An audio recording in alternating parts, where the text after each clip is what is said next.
Okay students, now we are going to discuss our next topic, which is 9.7, named as Michelson interferometer.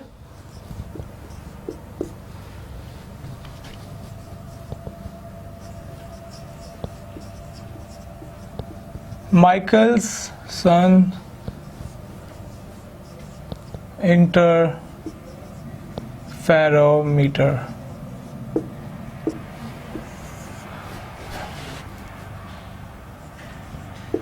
Okay students, हमारा जो अगला topic है chapter number 9 का, वो है Michelson's interferometer. Students, Michelson's interferometer एक ऐसी डिवाइस है, एक ऐसा इंस्ट्रूमेंट है जो कि हम अपनी लैब के अंदर, अपनी लेबोरेटरी के अंदर, साइंस लैब के अंदर हम जो है यूज करते हैं to measure the distance very very precisely. Michelson's interferometer एक ऐसी डिवाइस है, ऐसा इंस्ट्रूमेंट है जिसे हम यूटिलाइज करके जो है हम डिस्टेंस मेजर कर सकते हैं, स्टैंडर्ड डिस्टेंस फाइंड आउट कर सकते हैं। इसके अलावा स्टूडेंट्स रिसेंटली जो है 2016 के अंदर जो है माइकलसन्स इंटरफेरोमीटर यूज करके डिटेक्शन ऑफ ग्रेविटेशनल वेव्स जो है वो हुआ है। माइकलसन्स इंटरफेरोमीटर जो स्टूडेंट्स था वो इन्वेंट किया अल्बर्ट अब्राहम माइकलसन ने इन 1881। Albert Abraham Michelson. स्टूडेंट, ये वो बंदा था जिसने ये इंस्ट्रूमेंट जो था ये इन्वेंट किया, ये इजाद किया to study, to find out the distance और to find out the standard metre. तो उसने एक जो एक्सपेरिमेंटली अरेंजमेंट ली अपने एक्सपेरिमेंट के अंदर, एक स्कीमेटिक डायग्राम जो आपकी बुक के अंदर भी डिस्कस की गई है, वो यहाँ मैंने जो है मेंशन की हुई है, यहाँ बनाई है। आपकी बुक के अंदर 100% ऐसे ही है, 100% जो है ये आपकी बुक के अंदर यही डायग्राम बनी हुई है। स्टूडेंट, यहाँ पे इस डायग्राम को थोड़ा स्टडी करते हैं, पहले देखते हैं ये डायग्राम के अंदर है क्या क्या चीज। यहाँ पे स्टूडेंट हमारे पास एक इल्यूमिनेटिंग सोर्स है, सोर्स ऑफ लाइट है जो कि जनरेट करेगा मोनोक्रोमेटिक बीम ऑफ लाइट। इसके आगे हमने रखा हुआ है एक ग्लास प्लेट जो कि पार्शली जो है सिल्वर कोटेड है, जैसे हमने पार्शली जो है कोटिंग की हुई है सिल्वर की। इसके आगे हमने दूसरी प्लेट रखी है, पहली ग्लास प्लेट को हमने नाम दिया G1 का, दूसरी ग्लास प्लेट रखी है जो कि ट्रांसपेरेंट ग्लास प्लेट है G2, जो कि G1 के ही मटेरियल से बनाई गई है। जिस मटेरियल से G1 बनाई गई है उसी मटेरियल के साथ जो है हमने G2 को जो है उसी से हमने कंस्ट्रक्ट किया। अब बात करते हैं, इसके आगे हमने रखे हुए दो मिरर, एक मिरर जो है इसके पैरेलल फ्रंट पे और एक इसके परपेंडिकुलर जो है सोर्स ऑफ लाइट के अपर साइड पे हमने ना दो मिरर जो है प्लेस किए हुए। एक को हमने M1 का नाम दिया है, एक को हमने M2 का नाम दिया है। स्टूडेंट, होगा ये यहां से मोनोक्रोमेटिक बीम ऑफ लाइट जो है, जो यहां से एमिट होगा, जब वो स्ट्राइक करेगा G1 प्लेट से, तो पार्टली जो है कुछ हिस्सा जो है पार्टली ये रिफ्लेक्ट होगा टुवर्ड्स द अपर मिरर जो कि M1 है, यहां पे जाएगा और ये रिफ्लेक्ट होकर बैक आएगा। जबकि पार्टली जो है स्टूडेंट इसका कुछ हिस्सा जो है लाइट का वो रिफ्रैक्ट करेगा। आफ्टर रिफ्रैक्शन जो है वो जाएगा towards the second glass plate G2, जिसे हमने एज अ कंपनसेटर रखा है।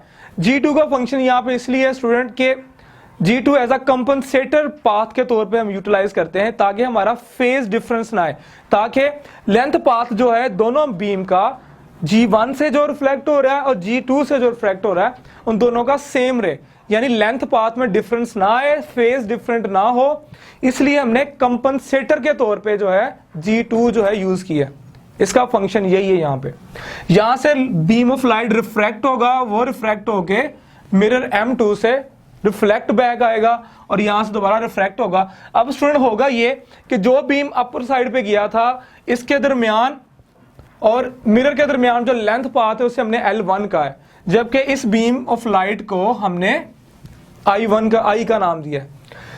अब ये लेंथ जो बीम था, रिफ्लेक्टेड पार्ट था लाइट का, जब ये रिफ्लेक्ट होगा M1 मिरर से बैक आएगा तो यहां से जो है पार्टली फिर रिफ्लेक्ट होगा, पार्टली रिफ्रैक्ट होगा, पार्टली स्टूडेंट रिफ्रैक्ट होके वो ट्रेवल करेगा टुवर्ड्स द डिटेक्टर। डिटेक्टर यहाँ पे हम I है, कोई आप माइक्रोस्कोप भी यूज कर सकते हो, नेकेड आई से हम देख रहे हैं, तो डिटेक्शन हम यहाँ पे करेंगे। जबकि वो हिस्सा जो कि M2 से रिफ्लेक्ट होके आया था, M2 मिरर से रिफ्लेक्ट होने के बाद जो है वो जब स्ट्राइक करेगा silver coated, partially silver coated plate जो G1 है, यहां से रिफ्लेक्ट होगा टूवर्ड्स आए।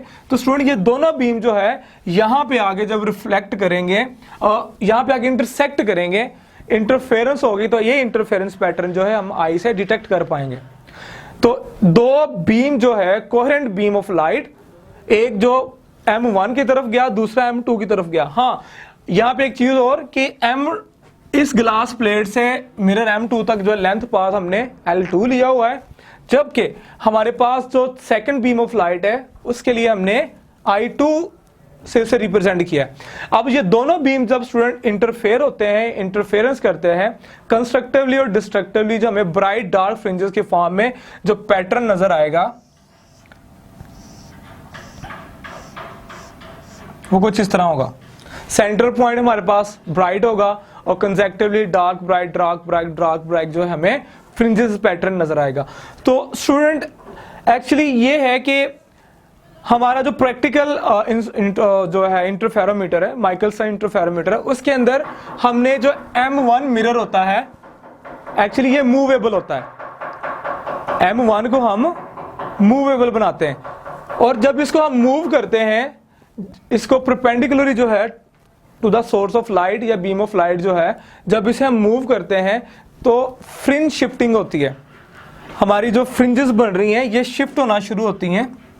फॉर एग्जाम्पल जब हम मिरर M1 को जो है जब हम शिफ्ट करते हैं,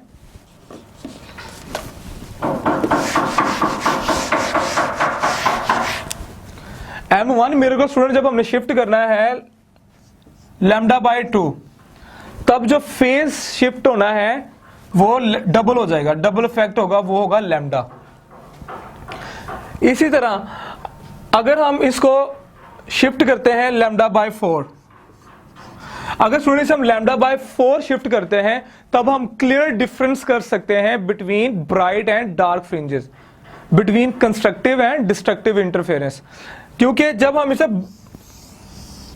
मूव करते हैं λ/4, अगर हम कोई भी लैम्डा यूज करते हैं जिसकी वेवलेंथ जो है लैम्डा, हमारे पास ऐसी बीम ऑफ लाइट, ऐसा मोनोक्रोमेटिक बीम ऑफ लाइट जिसकी वेवलेंथ 400 नैनोमीटर है, तब हमें प्रिसाइजली जो डिस्टेंस मिलता है वो मिलता है 100 नैनोमीटर का या 10⁻⁻⁴ मिलीमीटर का। तो प्रिसाइजली स्टूडेंट हम इतना जो है डिस्टेंस जो है वो 100 नैनोमीटर तक जो है हम काउंट कर सकते हैं, 100 नैनोमीटर तक जो है मेजर कर सकते हैं अगर हमने बीम ऑफ लाइट जो है monochromatic beam of light single wavelength का 400 नैनोमीटर का यूज किया है। तो जो फेज शिफ्टिंग होनी है या फ्रिंज शिफ्टिंग होनी है, जो कि क्रॉस वायर होगी हमारी आई डिटेक्टर की क्रॉस वायर, वहां से फ्रिंजेस ने शिफ्ट होना है आइदर राइट साइड और लेफ्ट साइड। तो स्टूडेंट जो डिस्प्लेसमेंट हमारा शिफ्ट करते हैं जब हम मूव करते हैं M1 मिरर को जब हमने मूव करना है तो फ्रिंज शिफ्टिंग होनी है। उस फ्रिंज शिफ्टिंग के लिए हमें जो फ्रिंजेस मिलेंगी उस फ्रिंजेस की हम जनरल फॉर्म जो है वो निकाल सकते हैं कि हमारे पास इसके दरमियान जो डिस्टेंस हम जनरलाइज कर लेते हैं कि वो L है, जबकि हमारे पास number of order of fringes जो है उसको हम नाम देते हैं M का। जबकि हम इस M1 को जो है शिफ्ट करेंगे λ/2, हर दफा जो है हर वाइब्रेशन पे, अब कह लें कि हमने इसे शिफ्ट करना है, इस मिरर को मूव करना है λ/2, तो हमारे पास जो लेंथ जो है L वो हम फाइंड आउट कर सकते हैं, जो कि जैसे हमने 400 नैनोमीटर की monochromatic beam of light use करके हमने फाइंड आउट की 100 नैनोमीटर तक प्रीसाइजली जो है हम फाइंड आउट कर सकते हैं। तो स्टूडेंट माइकलसन ने जो उस वक्त length of standard metre find out किया by using the red cadmium light,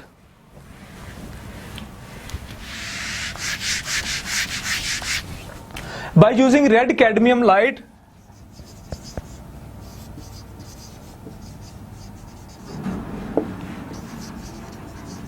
उस वक्त जो स्टैंडर्ड मीटर जो उसने फाइंड किया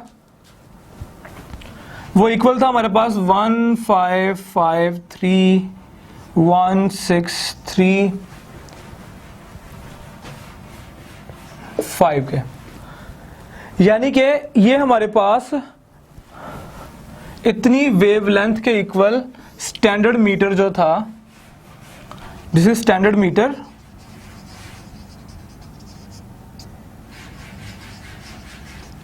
जो माइकलसन ने उस वक्त एक्सपेरिमेंट करके स्टैंडर्ड मीटर की जो वैल्यू निकाली, उसने रेड कैडमियम लाइट यूज की। उसने कहा रेड कैडमियम लाइट का इतने टाइम्स जो है वो किसके इक्वल होता है, 1 स्टैंडर्ड मीटर के, जो आजकल हम यूज करते हैं प्रैक्टिकल लाइफ के अंदर।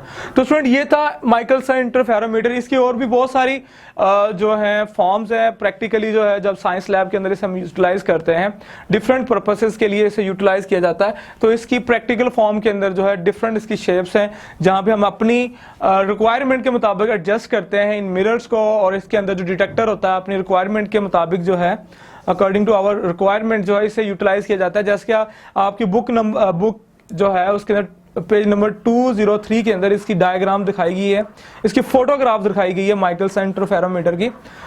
तो इसके अलावा इंटरफेरोमीटर की और भी बहुत सारी शेप्स हैं जो प्रैक्टिकली यूज की जाती हैं अकॉर्डिंग टू रिक्वायरमेंट। तो स्टूडेंट ये था हमारे पास माइकलसन इंटरफेरोमीटर, जो कि बेसिकली यूज किया जाता है to find out the distance.